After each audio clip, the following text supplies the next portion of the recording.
भारत गौरव आचार्य श्री पुलक सागर जी गुरुदेव के प्रवचन और लेटेस्ट धार्मिक भजन व कार्यक्रम निशुल्क देखने व सुनने के लिए हमारे YouTube चैनल जीन शरणम मीडिया को आज ही सब्सक्राइब करें और सबसे पहले देखने के लिए बेल आइकन पर क्लिक जरूर करें।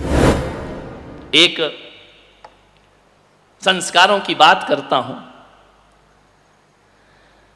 मैं सन 2000 में या 2001 में उत्तर प्रदेश के फिरोजाबाद शहर में गया। शहर के बाहर एक नसिया जी थी, वहां पर मुझे रोका गया। कुछ दिन मेरा वहां मुकाम रहा। मैं दोपहर को 3 बजे 4 बजे पब्लिक के मिलने का समय होता है, मैंने द्वार खोले, लोग आए। एक अम्मा आई, बुजुर्ग 60-70 साल की रही होगी, आकर चुपचाप बैठ गई। एक दिन आई, मैं कुछ ना बोला। 2 दिन आई, मैं कुछ ना बोला। 3 दिन आई, मैं भी नहीं बोला, वो भी नहीं बोली। चुपचाप बैठ के देखती, प्रणाम करती, जब तक मन लगता बैठती, कोई वार्तालाप नहीं, प्रणाम करे और घर चली जाए। एक दिन मैं अकेला था और वो आ गई। संघ के 1-2 लड़के बैठे थे मेरे पास।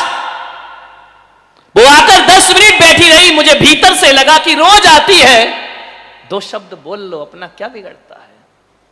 मैंने कहा, माता जी कहां रहती हो? उसकी आंखें भर गई। उसने कहा, महाराज इसी धर्मशाला में रहती हूं। मैंने कहा, क्या करती हो? बोले, इस उम्र में क्या करूंगी। मैंने कहा, आपके परिवार में कौन कौन है? बोले, कोई नहीं है, ना लड़का है ना लड़की है। मैंने कहा, दादाजी? बोले, वो तो बहुत पहले चले गए। बिल्कुल अकेली हो? हाँ महाराज।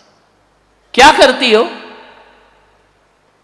कुछ नहीं, बच्चों को पाठशाला पढ़ाती हूं। सफेद साड़ी पहनती है, बच्चों को पाठशाला पढ़ा दिया करती हूं। 2000 की बात है, 2001 की। मैंने कहा, अम्मा जी तुम्हारा गुजारा कैसे चलता है?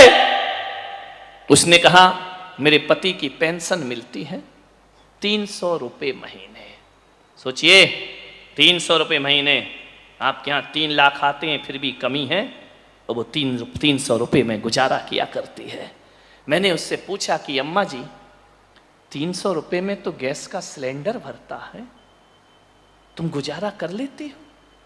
इतना प्यारा जवाब उस मां ने दिया कि महाराज करना चाहो तो 300 रुपए में भी हो सकता है, और नहीं करना चाहो तो 3 लाख में भी गुजारा नहीं हो सकता है। क्या कमी है? महाराज मेरे 2 वस्त्रों का नियम है। तीसरी साड़ी आती है, पहली वाली छोड़ दिया करती हूं, 2 ही कपड़े पहनती हूं। महाराज इस एक बुढ़िया के लिए 2 रोटी मिल गई, दाल मिल गई, गुजारा आराम से गुजरता है।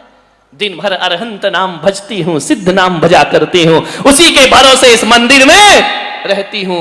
मैंने कहा, दादी कभी कोई समस्या हुई तो? बोले, कुछ नहीं, वो है ना, वो सब व्यवस्था करता है। 25 साल से मैं यहां पर हूं, कोई तकलीफ नहीं महाराज। उस बुढ़िया के चेहरे पर इतना आनंद दिखा, मुझे इतना आनंद, शायद उतना आनंद किसी बड़े बड़े संतों के चेहरे पर भी दिखाई नहीं दिया करता है।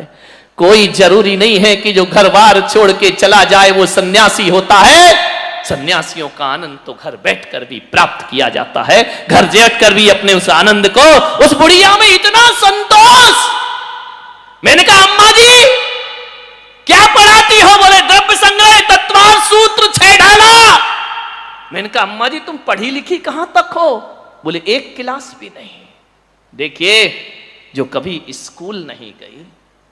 मैंने कहा, अम्मा जी जब स्कूल नहीं गई तो ये पढ़ाती कैसे हो? संस्कृत, ये तत्वार सूत्र कैसे पढ़ाती हो? बोले, महाराज मेरे पिताजी पुराने ख्याल के थे, उन्होंने मेरी सारी शिक्षा घर पर ही कराई, लेकिन वो इस तरह के व्यक्ति थे कि उन्होंने मुझे पढ़ना तो सिखाया, लिखना नहीं सिखाया। इनका ऐसा कैसा हो सकता है? बोले, मैं पढ़ सकती हूं, लिख नहीं सकती हूं। मैंने कही 21वीं सदी में ऐसे भी लोग, हम तो बिना लिखे पढ़ ही नहीं पाए, और ये कहती है मैं पढ़ी हूं लेकिन लिखी, मेरे पिता ने मुझे लिखना नहीं सिखाया। मैंने कहा क्यों? बोले मेरे पिताजी अक्सर कहते थे बेटी तू पढ़ना जितना सीखना है मैं सिखा दूंगा, कलम मत पकड़ना कभी जिंदगी में। आज भी पेंशन लेने जाती हूं तो अंगूठा लगाती हूं, मैं अपना नाम नहीं लिख पाती लेकिन पढ़ लेती हूं कि लिखा। बड़ी अजीब शिक्षा है। मैंने कहा ऐसा क्यों किया तुम्हारे पिताजी ने? बोले इसलिए किया कि बेटी जिस दिन मैं तेरा विवाह कर दूंगा, शादी कर दूंगा, और तू जब ससुराल में जाएगी, और ससुराल में जब तेरा मन नहीं लगेगा, और ससुराल में यदि तुझे कष्ट मिलेंगे और मैं तुझे लिखना सिखाऊंगा ना, तो तू मुझे चिट्ठियों में शिकायतें लिख करके भेजेगी।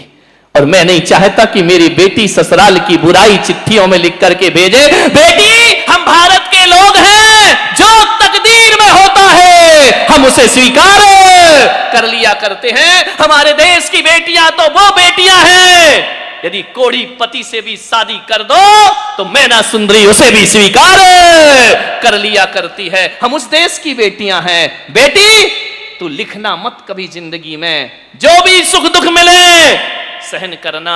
पहले मोबाइल तो चलते नहीं थे, फोन तो चलते नहीं थे, चिट्ठियां लिखी जाती थी। कितना अच्छा युग था वो चिट्ठियों का, कैसे कैसे अरमान लिखे जाते थे, अच्छे अच्छे शब्दों का संकलन हुआ किया करता था। मोबाइल में आज तक किसी बेटी ने नहीं कहा होगा कि पूज्य पिताजी प्रणाम, लेकिन चिट्ठियों में लिखा जाता था पूज्य पिताजी। अब तो हाय हेलो हेलो डैड, जीते जी मार डालो उसको, डैड कर दिया। हेलो मॉम, मोमबत्ती बना दो उसको। ध्यान रखना पहले कितने अच्छे शब्द होते थे।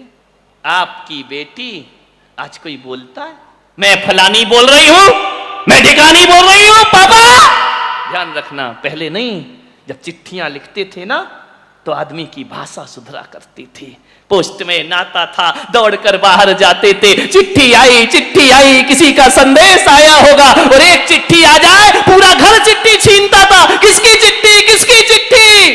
कहां गए वो दिन हमारे, कहां गई वो संस्कृति? अब तो व्हाट्सएप पे सारे मैसेज चले जाते हैं, ना तो भेजने वाले को पता कि क्या लिखा है और ना पढ़ने वाले को पता कि क्या लिखा है। वो यहां से फॉरवर्ड करता है, वो वहां से फॉरवर्ड कर देता। बदल गया जमाना, कहां गए वो चिट्ठियों के दिन? सोचिए, विचार करिए, कितने अच्छे अच्छे शब्दों का संकलन हुआ करता था। मान्यवर, बदल गई संस्कृतियां, बदल गई सभ्यताएं। उस मां ने कहा मेरे पिताजी ने केवल इसी बात से मुझे नहीं पढ़ाया कि तू अपने जीवन के सुख दुख मुझे लिखेगी। बेटी ससुराल की बुराई पीहर में करो तो माता पिता को दुख होता है। बेटा ये संस्कार है, ये ज्ञान है। और आज की माताएं तो सिखाती बेटा ज्यादा सिर पे मत चढ़ने देना बुढ़ों को, ये काम करना, 1-2 महीने देखना, उसके बाद हम अलग और तुम अलग, सेपरेट सेपरेट। ध्यान रखिए मान्यवर, क्या जमाना रहा वो, जब 4, 5, 10, 12 मेंबर एक साथ भोजन किया करते थे। मान्यवर, बदल गई सब व्यवस्थाएं। वो अम्मा मुझे आज भी याद है, अब वो है या नहीं, या दुनिया से चली गई मुझे नहीं पता, लेकिन उसने जो बात बोली कि संस्कारों की पूंजी मेरे पिता ने मुझे दी थी, और आज मैं अपने पिता ने सुनकर लग रहा होगा कैसा जल्लाद बाप था जो बेटी के दुख में भी साथ नहीं दिया। लेकिन उस बुढ़िया ने कहा महाराज भरी जवानी में विधवा हो गई, लेकिन मेरे बाप की सीख ने मुझे मजबूत बनाया, और आज मैं अकेली जिंदगी जी रही हूं। मैंने दूसरा विवाह नहीं किया, मैंने सुसाइड का रास्ता नहीं अपनाया, मैंने भरी जवानी में धर्म का रास्ता पकड़ लिया, और आज मैं 7 प्रतिमा लेकर के अपने जीवन का कल्याण कर रही। ये सीख, ये डांट, ये फटकार, ये मुसीबतों में बहुत काम आती है मेरे भाई।